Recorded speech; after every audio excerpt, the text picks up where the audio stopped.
muito bem-vindo a mais um episódio do nosso Pod Análise.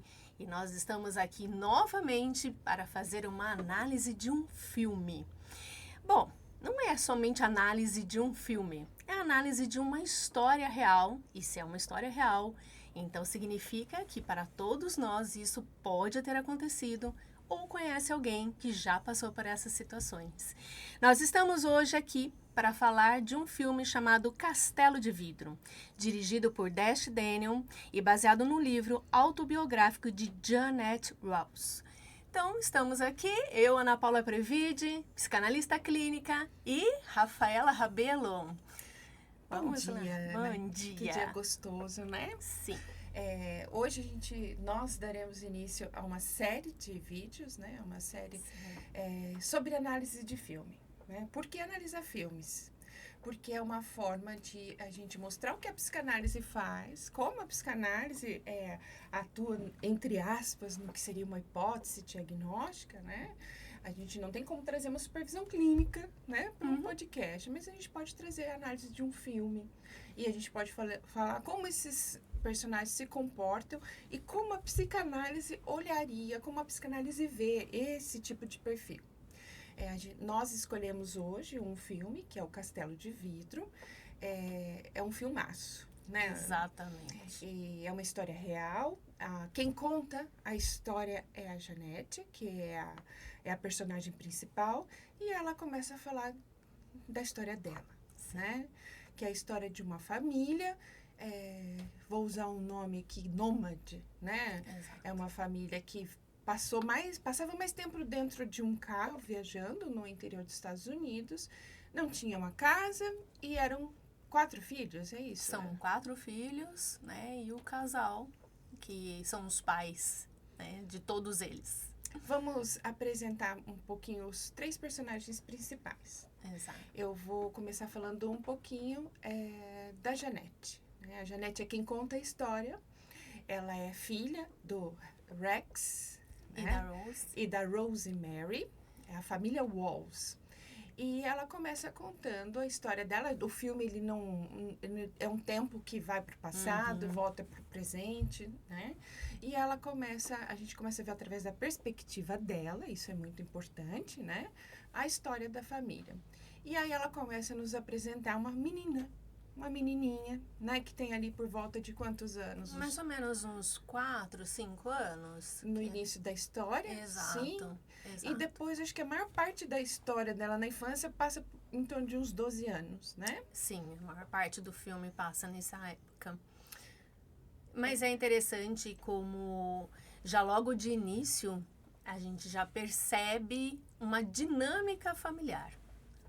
O momento, principalmente, que ela sofre, a queimadura, porque ela é quem vai preparar o alimento, porque a mãe não vai fazer isso, né? Você percebe que há ali uma negligência, algo que não tem, uma família que não tem um cuidado especial para com os filhos, porque todos eles são menores. A Janet, na verdade, ela é a segunda mais velha, né? E ainda tem mais um, que é o irmão, e depois uma novinha que vem depois de um tempo, acho que mais ou menos uns 5 anos de diferença, né, da Janet. O filme começa, logo no início a gente já tem uma cena que chama atenção, que tem uma mãe que está pintando um quadro numa casa que parece uma casa abandonada em vários aspectos, né? Sim. E as crianças estão ali e a mãe está pintando. E uma delas, que no caso é a Jeanette, pergunta: mãe, a gente quer comer, estamos com fome. Aliás, a fome, né? Esse episódio de fome é quase que o filme inteiro, né? Não é só esse episódio. Percebe que isso permanece aí ao longo da vida dela, né? De não ter o preparo do alimento, não ter o alimento necessariamente. Inclusive, tem um episódio um pouco mais pra frente, onde ela prepara manteiga com açúcar para dar para a irmã mais nova, que está com fome, e não ter nada dentro de casa. Então, a fome é algo que permeia aí todo o filme, né, Rafa? Sim. A gente tem aqui, então, 2, né? Eu vou tentar montar aqui um triângulo, né? A apresentação de um triângulo, que a gente chamaria aqui dentro da psicanálise a triangulação edipiana. Apresentada: pai, mãe, criança. A criança principal é a Jeanette. O pai, Rex, é uma pessoa que lembra muito o perfil de um morador de rua, e a gente vai falar um pouquinho disso daqui a pouquinho. Sim. Ele é uma pessoa que não tem, né, muito contestador, não consegue parar no emprego, ele é alcoólatra e ele é muito questionador, não concorda com as regras sociais, com as normas, e ele é um dos principais aí que bota essa família num carro e vão viver como nômade, não tem casa fixa e ficam em casas, eles acham casas abandonadas, às vezes dormem, né, no deserto, Ao relento. ao relento. Exato. E essa mãe, que é uma artista, né? Uma artista de rua, entre aspas, né? Uhum. Ela pinta quadros e sonha, vive num mundo que nos é apresentado ali, né? Também tem uma personalidade excêntrica, Uhum. não se preocupa muito com os filhos, não deixa de ter os filhos, né? Porque no começo do filme ela tá grávida, né? A gente tem a Janete e os outros irmãos e ela tá grávida. E parece que os dois, tanto o pai quanto a mãe, estão meio fora, né? A fantasia aparece muito, né? Tanto para o pai quanto para a mãe. Parece que eles oscilam. Parece que tem um momento, às vezes, umas tomadas de consciência. Você percebe isso no filme, mas a maior parte do tempo eles estão num nível de fantasia. Você percebe com o pai, quando ele fala muito o castelo de vidro, né? Porque é o castelo de vidro, que é o nome do filme, nada mais é do que ele querer construir esse castelo de vidro para a família. Mas isso sempre em torno da fantasia. A Rose também na fantasia de um dia ser reconhecida como artista. Parece que eles vivem muito mais neste mundo da fantasia do que propriamente na realidade. E aí, eu vou fazer um parênteses que não é tão psicanalítico, mas ele é importante para a compreensão dessa história, que seria sobre transtornos de personalidade. Sim. Né? Os pais, tanto a mãe quanto o pai, eles têm muitas características dos transtornos de personalidade, principalmente o pai tipo A. Né? Lembrando que esses transtornos são o transtorno paranoide, o esquizoide e o esquizotípico. O pai tem traços desses, né, dessa classe de transtorno, ele tem alguns momentos que se percebe que tem uma paranoia ali, Sim. né? A forma como ele manifesta essa não quero participar da sociedade, ele vive à margem. Né? Ele é um marginal, está à margem. Faz questão de viver. Faz questão de viver, faz questão de criticar, né? E tem uma cena que é quando a menina se queima. Sim. E ele está no hospital e o médico contesta, fala, olha, né? Tem um médico que dá a entender ali que é uma figura parecida com uma assistente social. Exato. Né? E eles questionam, vocês têm que cuidar dessas crianças. E é interessante que a cabeça dele vai para outro lado, é o dinheiro que a gente vai pagar aqui, dá para você comprar o seu Cadillac, quer dizer, ele já começa a fazer uma crítica social, ele foge da situação principal, que é a filha, queimou, foi por negligência deles. Né? Não assume isso, né? Não assume uma responsabilidade sobre as crianças, né? Sobre a família. Não tem ali uma consciência de que tudo aquilo, de alguma forma ou de outra, foi causado pelo não cuidado. Sim. E ele leva para esse lado da contestação mesmo, né? Tudo ele contesta. Inclusive, ele contesta o tempo todo, até lá no fim do filme ele está contestando até o namorado da filha, porque é do mercado financeiro, então ele está sempre querendo contestar um sistema, né? Um sistema econômico, um sistema político, ele vive nessa contestação. E tem esse lado, né, que é um pouco paranoico, né? Ele Sim. briga, ele tem explosões de raiva, então ele vai, no fim ele acaba atacando esse médico, aí tem um outro episódio numa piscina, que é no momento que eles estão tomando banho numa piscina pública. Exato, né? Porque não tinha água dentro de casa, não tinha rede, né? E acontece uma cena ali, que é uma cena assim, que ele, com a Janete, e aí a gente vê que ela tem um papel diferente dos irmãos para esse pai. Né? E ele vê ela segurando ali na borda da piscina e ele fala, ó, sai da borda. Aí tem um momento que ele tem uma explosão ali, ele vai ali, tira ela da borda e tenta ensinar ela a nadar de uma forma Traumática. Muito traumática.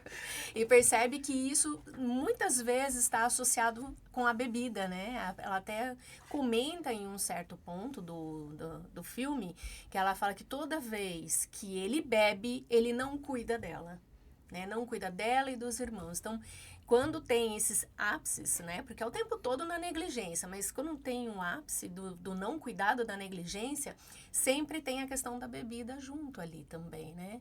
E o quanto que, de alguma forma, ela se sente responsável, porque tem um momento que ele coloca a responsabilidade nela por não deixar ele beber. E ela sofre muito com isso, porque ele entra num momento até de abstinência.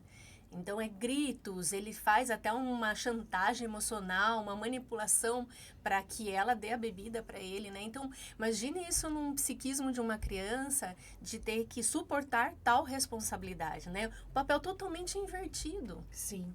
E é interessante, assim, a gente tem, então, um pai com muitas características desses tipos, né? Do transtorno de personalidade que vai aí para o grupo aí que eu vou colocar entre aspas, paranoides, né? Psicose, entre aspas. Porque é uma classificação psicanalítica, né? Essa classificação aí que a gente chamaria de psicose, e depois, né, a gente pode desenvolver que é um perfil narcisista, é o dele, né, e narcisismo dentro da psicanálise não é o transtorno de personalidade narcisista, aí de senso comum, é uma regressão a um estado de desenvolvimento psíquico antes do complexo de Édipo. Que né? gira em torno ali de mais ou menos os 2, 3 anos, até mais ou menos os 4, que daí entra o complexo de Édipo, né? É nessa fase, mais ou menos. E a gente percebe que tem ali, sou eu, né? O núcleo sou eu. E uma regressão narcísica ao ponto dele, ela começa a pincelar ali a psicose, né?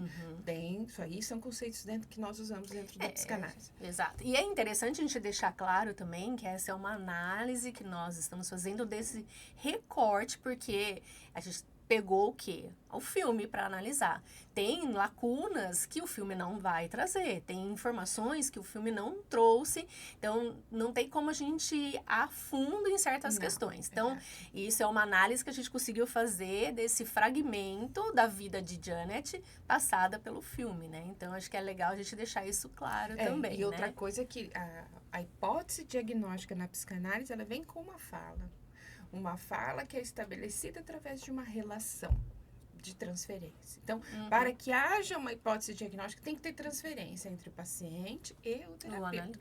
Nós estamos fazendo aqui uma brincadeira quase, né? Porque não tem relação de transferência aqui. A gente está ali fazendo essa análise dos personagens. Sim. E aí, né, lembra muito, e aí eu queria fazer essa ponte que eu acho muito interessante, um mito, né? Esse perfil desse pai, que é o mito de Diógenes, o cínico, né? Sim. O Diógenes, ele é um personagem grego, né, da Grécia Antiga, que é muito parecido com o que a gente vê hoje com o perfil do morador de rua, né? O Diógenes, ele se revolta contra as regras, contra as convenções sociais, na época de Alexandre o Grande.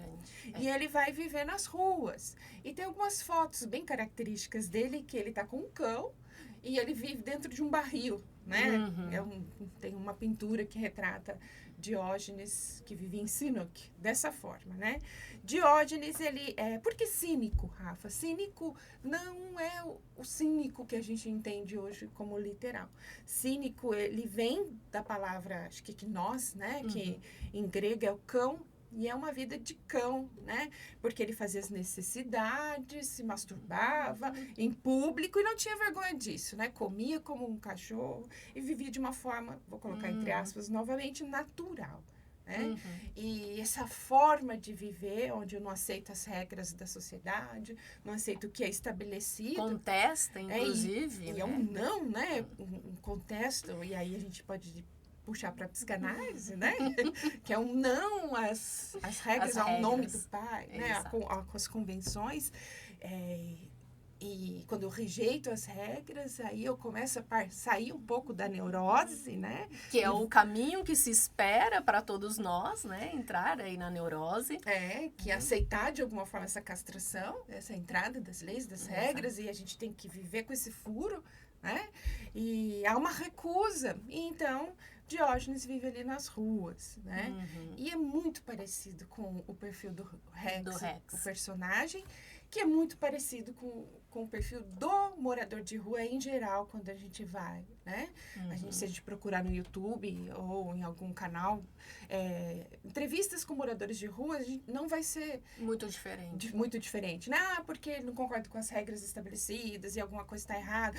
No mundo externo, há alguma coisa aqui que eu não concordo, não é assim que eu quero viver. Eu sou sempre à mercê do resultado do externo, né? Ele não traz ali nenhuma possibilidade de consciência para dentro da sua responsabilidade, do seu papel ali, né? Ele sempre coloca, eu acho que vale a pena a gente até falar, né? Dessa cisão, né? Onde a gente projeta para o externo todo aquilo que é ruim. Então, eu sou vítima, eu sou resultado de algo ruim que está fora de mim.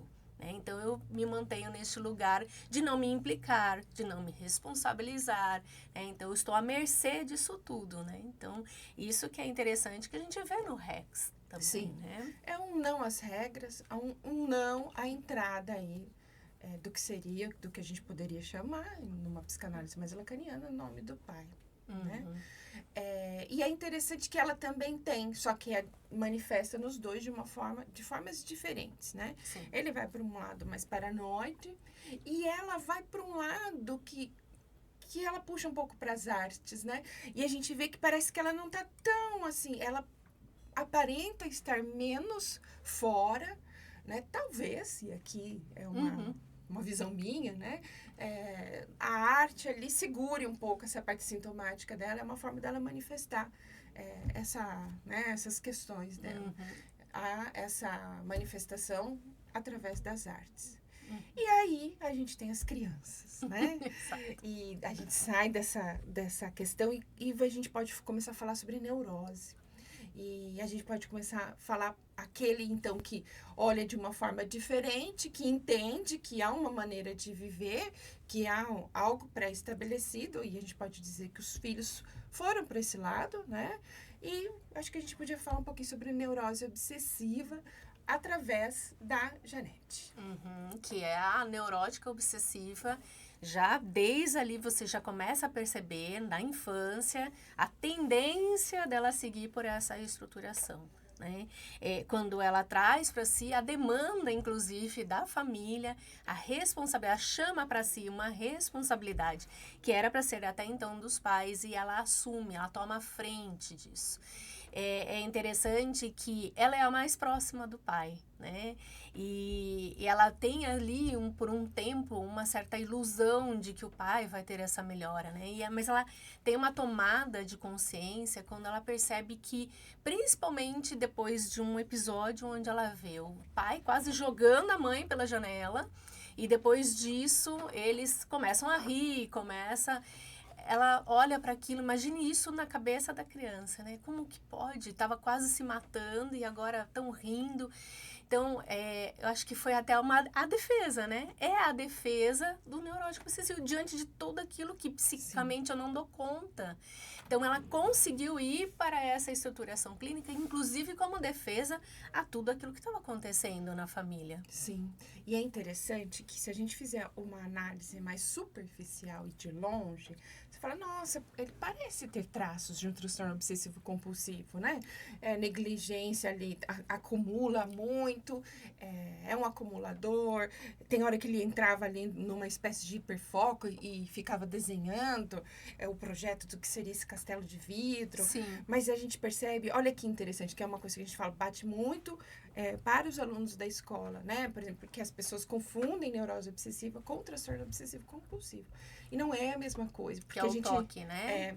Muito conhecido como toque. Ali a gente vê que ele, apesar de ter algumas características, ele não está tão dentro da neurose, ele está mais dentro de outra classificação, né?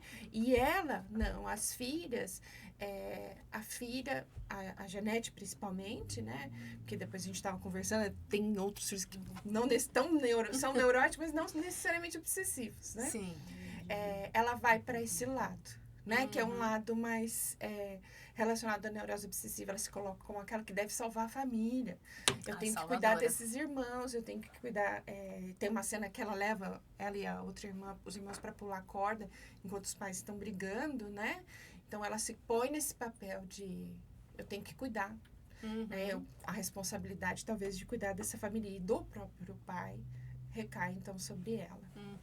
E quem é que nunca se viu em algum momento, né, dentro aí dessa, às vezes dentro dessa constituição, dessa estruturação neurótico obsessivo, talvez você se identifique nesse papel da salvadora da família diante de tantas questões de uma família disfuncional, você se vê como um salvadora. Ou conhece alguém que se coloca neste lugar. Então, percebe como o filme fala muito com a gente. Fala muito com o que a gente pode dizer, infelizmente, que a maioria das pessoas, de repente, que passaram por essas situações. E eu acho interessante, quando você fala da questão, né, dessa estruturação do Rex, um outro ponto que nos reforça ainda mais pensar nesse sentido da estruturação é a relação dele com a mãe dele. Tem um momento que a mãe, ele vai para a casa dos pais, né, e você percebe um pai muitas vezes calado, que não se apresenta, uma mãe extremamente autoritária, né, agressiva, e que dá a entender, pelo episódio do filho do Rex, por ter passado por um abuso, de alguma forma foi um abuso ali, que ele estava, né, abuso sexual, dá a entender que o Rex também pode ter passado por essa questão. E o quanto que quando a mãe dele, né, a mãe do Rex, ele bate no filho e sabe dessa situação, ele ainda defende a mãe de alguma forma, né? Ele não quer falar sobre isso. Ele não toma um posicionamento em defesa dos filhos, em proteção aos filhos. Então, percebe uma relação aí com a mãe, que é uma relação que a gente costuma dizer, dentro de uma questão da estruturação clínica da psicose, uma relação ainda muito simbiótica.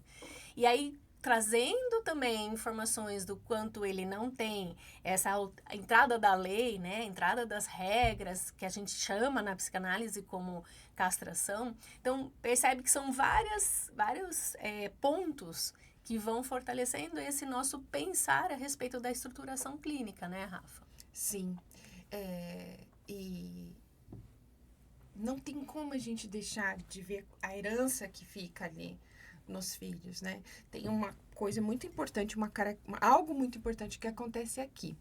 Que se fosse numa situação, vou colocar novamente, entre aspas, mais conhecida, por exemplo, um morador de rua convencional aqui do Brasil, vamos pensar assim. Ele, na maioria das vezes, os filhos, eles não conseguem escapar, né? Eles vão para uma estruturação clínica que também foge muito, né? Às vezes para delinquência, às vezes para uma psicose infantil ali, que já começa a dar sinais por conta desse descaso logo no início com o cuidado dos filhos, né? E é interessante que, apesar de tudo isso, os dois conseguem, de alguma forma, dar um tipo de estruturação e nenhum filho, e os filhos todos vão para um lado mais... da neurose mesmo, né? Eles conseguem ter um mínimo de estruturação psíquica para sair da situação, para procurar essa saída depois. Né? E a culpa, né? A culpa, ela aparece na figura da Janete em vários momentos, que é a neurose da culpa, né? A neurose tem essa questão da culpa, obsessiva. Principalmente obsessiva, né? E ela vai e ela não consegue se livrar disso. Tanto que no fim, no decorrer da história, que tem spoiler, não tem como não ter, né? Exato. Não tem como. Ela vai indo para um caminho que ela sai, ela não casa. Ela não se casa com o rapaz que era o companheiro dela. É como se ela tivesse... Tem uma cena ali que é uma explosão, né? Ela... Num jantar ali, ela fala dos pais, esses são os meus pais, essa é a minha família, e desfaz a relação. Quer dizer, ela não dá conta de assumir aquele lugar que ela tinha se colocado, e por culpa, ela acaba voltando um pouco para trás em algumas decisões, e ela acaba indo lá e visita o pai, né? Exato. Que tinha acontecido uma cena, um conflito, né, no noivado dela, que esse pai invade ali o ambiente, tem uma cena onde ela enfrenta o pai, né? Exato. E ela fala palavras duras ali para ele: você não foi capaz de cuidar da gente, você sempre falou demais, e depois ela se arrepende. E uma das formas como essa culpa volta é ela terminando o relacionamento. Sim. Né? E é interessante, quando a gente, nos nossos atendimentos, é muito comum o paciente que segue, né, tem uma história de vida muito parecida com a Janet, e sentir essa culpa porque ela conseguiu, de alguma forma, superar isso, né? Não digo superar totalmente, porque ela tem aí várias questões com relação a isso, parece os flashes, ela se lembra de muito do passado, mas ela seguiu, ela progrediu na vida, ela conseguiu ali ter uma boa profissão, socialmente ela teve uma ascensão, econômica também, mas os pais ali, ainda na mesma situação, ela encontra com a mãe revirando o lixo, o pai também bêbado ali junto, e o quanto que isso mexe até com a questão da identidade, né? Parece que ela não se sente na permissão de conseguir ter essa ascensão, se permanecer nela, e ao mesmo tempo parece que ela como ela se fosse perdendo uma identidade, perdendo um lugar. É muito comum isso também, né, Rafa? Não sei se você provavelmente já pegou, mas é algo que acontece muito dentro da clínica, né? A pessoa não se permitia esse lugar. Sim. E há um sofrimento, há uma angústia decorrente de tudo isso, que faz parte das manifestações somáticas dela, né? Sim. Mas aí dá a entender, né, da forma como é contado o filme, e eu não li a obra, né? Acredito que a gente tenha mais detalhes ali no livro, né? Que ela, de alguma forma, dá um lugar para isso dentro dela, né? Aceita essa família da forma como é, que é a cena final do filme, né? Que tá os irmãos, ela, a mãe, o pai já falecido, né? O pai não tá presente na cena, não tá presente de corpo físico, porque eles estão falando desse pai. Né? E cada filho está contando alguma coisa desse pai, e falando do pai, né? O pai presenteava, não tinha dinheiro para um presente, e ele dava uma estrela do céu para essas crianças, e elas estão ali lembrando desse pai, dessas histórias, e dá a entender ali que eu estou elaborando tudo isso. Eu estou dando um lugar para tudo isso aqui, de uma forma simbólica dentro de mim. E essa questão do pai, que às vezes é um monstro e às vezes é um herói, a gente não é nem herói nem monstro, né? É o pai que eu tive e eu tenho que aceitar, e talvez seja uma forma dali de lidar com a castração, com esse furo que tem dentro da construção. E é uma destruição do pai ideal também, né? Ela percebe ali, e ela vai tendo, mesmo na fase adulta, algumas decepções, né? Que, por exemplo, a mãe teve dinheiro, e uma boa quantia de dinheiro, porque herdou da mãe, que faleceu. Tem uma cena, né, que a família deixa os filhos com a avó para poder ir no velório desta avó materna das crianças. Então, ela tem dinheiro, ela fica extremamente frustrada, ela passou fome, passou por tanta privação, e aquele dinheiro era possível ter salvo, né, de tantas situações. E eu acho que é bem interessante esse ponto também, né, o quanto que ainda na fase adulta ela vem trazendo grandes frustrações com relação ao pai. Mas, por exemplo, se a gente está falando dessa estruturação do pai e da mãe, que a gente comentou até então, estar neste lugar é o lugar onde eles realmente se encontram, né? Não mesmo tendo dinheiro, o castelo de vidro é uma fantasia que o sustentava. A questão da mãe também, de entender que talvez um dia ela seria artista, a fantasia sustenta essa estruturação, né, Rafa? Acho que é interessante isso, porque até no nosso manejo clínico a gente tem que tomar cuidado com isso. Não é simplesmente ir lá e tirar essa fantasia. Você percebe que ela faz parte de uma organização da estrutura clínica. Sim. Né? A gente não vou levar para um lado tão complexo, né? Mas se a gente for analisar, sim, né? Se a gente for pensar em Seminário 23 de Lacan, sintoma, existe algo aqui que eu busco para estabilização, né? E quando a gente pensa ali que existe uma negação ali dessa questão do nome do pai, o que entra no lugar, então? Né? O que está estabilizando ali da forma como consegue essa tentativa. E a gente vê que tem essa questão da fantasia, né? O que talvez segure esse pai para não ir para uma psicose de fato. Para não colapsar, né? E essa mãe também, para não ir numa psicose de fato. Né? Existe algo aqui que seria um quarto elo que sustenta esses dois, né? E aí a gente, agora fazendo uma observação à parte, é muito importante dentro da clínica, né? A psicanálise não olha para o sintoma querendo retirar o sintoma ou tratar o sintoma, porque pode ser que esse sintoma, né, ele seja a tentativa de estabilização, a tentativa de não colapsar essa estrutura. A tentativa de estar inserido na realidade. É uma forma ainda de permanecer nesse lugar da realidade. Aí tem, né, realidade, não na realidade aqui que a gente chama, né, estabilizado.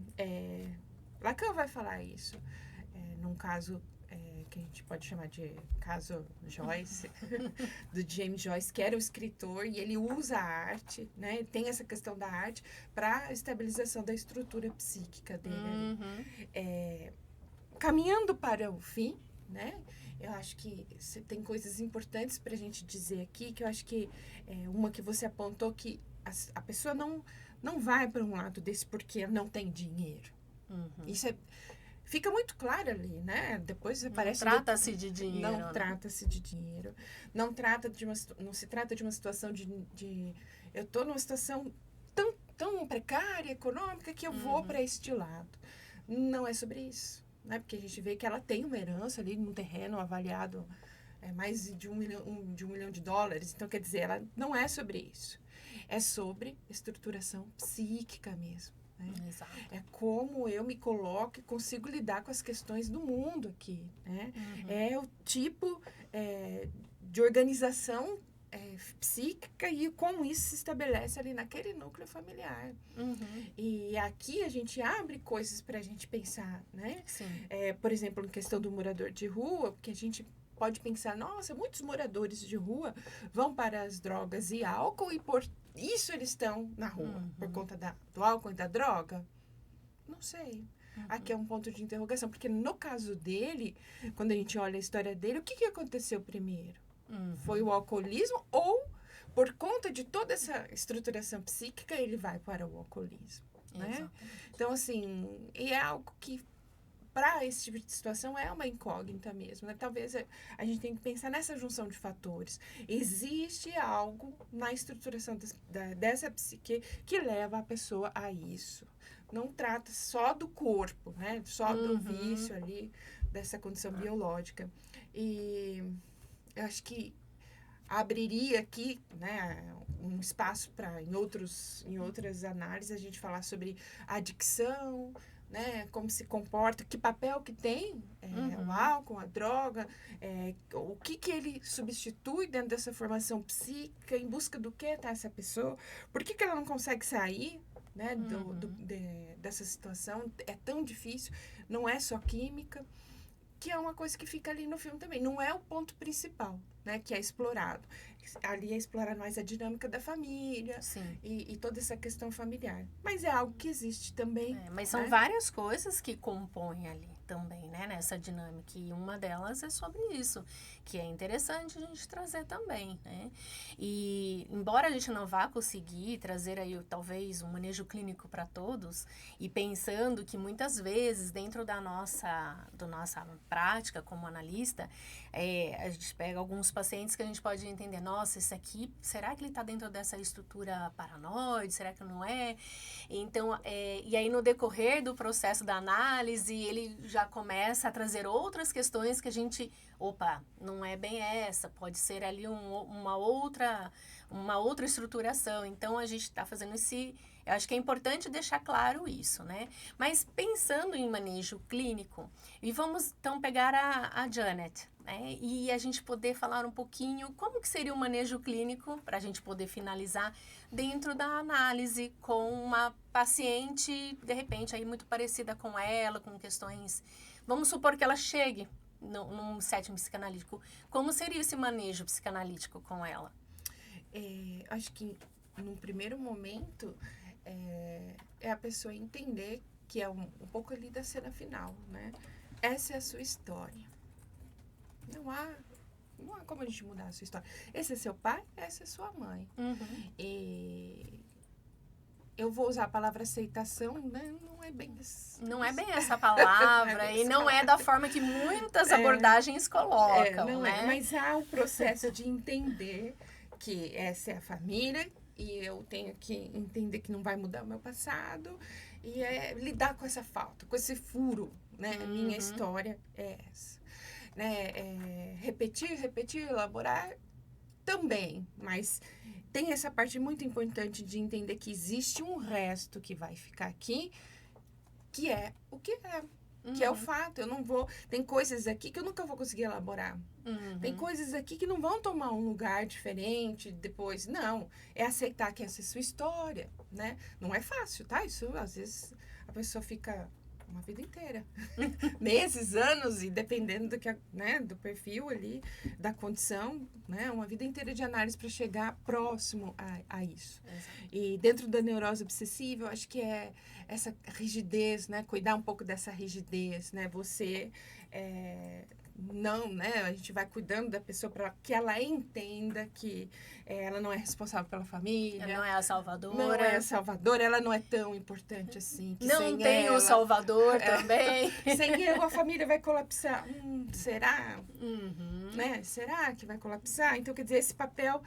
vamos entender melhor quais são esses papéis e tirar um pouco dessa rigidez, desse perfeccionismo, dessa coisa mais sistemática, que ele vai em busca para, né, para tentar combater tudo isso. É uma reelaboração que sempre passa por um lugar de entender que, essa organização da vida, né? Que não é inteira, não é fechadinha, bonitinha, redonda, e a gente tem que lidar, então, com algumas questões que há regras, há uma forma de se viver aqui nesse mundo, tem coisas que eu nunca vou alcançar, tem lugares que eu nunca vou chegar, e tá tudo bem. Né? E estar ali na análise, falando sobre isso, entendendo que tem esse furo, é o melhor lugar para a gente poder lidar com essa castração. Porque Sim. a gente também se vê no lugar do limite, estamos limitados aqui. Então, isso é interessante na análise, quando a gente fala de sustentar a análise. É se deparar com esse furo, com essa lacuna, sempre. Né? Até trazer isso para uma fala, para a palavra, por significados, e aí ao tempo trazer as ressignificações. Não é uma coisa que você tem que perdoar, não é por essa via. Não se trata disso. É dar um lugar para isso dentro de mim. Sim. Né? Eu tenho que passar pelo campo do que, vou chamar aqui de uma forma simples, né? Eu passo pelo campo do simbólico. Mas, mesmo passando pelo campo do simbólico, algumas coisas ainda vão ficar sem lugar. Sim. E é suportar viver com isso, né, Ana? Isso é o real também. Suportar viver com isso. E eu, né, o fim da análise, ele é um encontro com isso, né? A gente fala isso muito para os alunos, né? Existem momentos na morte, é um encontro com esse lugar que... É um furo, né? Todos vamos... É o fim, é o furo. Todos passaremos por isso. O final da análise também, né? É desfazer uma relação. É entender que, olha só, a partir de agora eu tenho que dar conta disso. Sozinho.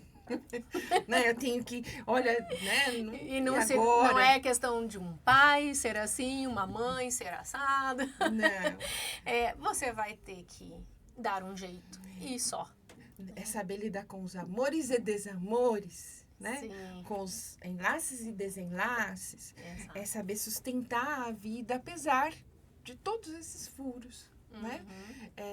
É tão fácil falar, né, Ana? Mas com certeza. Dentro do processo tem muita coisa Mas que é vai possível acontecendo. É possível estar melhor cada vez mais. É possível, né, de você conseguir lidar com essas questões. Totalmente, ninguém pode garantir isso, porque não tem o total, a plenitude, não tem. Mas, com certeza, você consegue amadurecer psiquicamente ao longo de todo esse processo.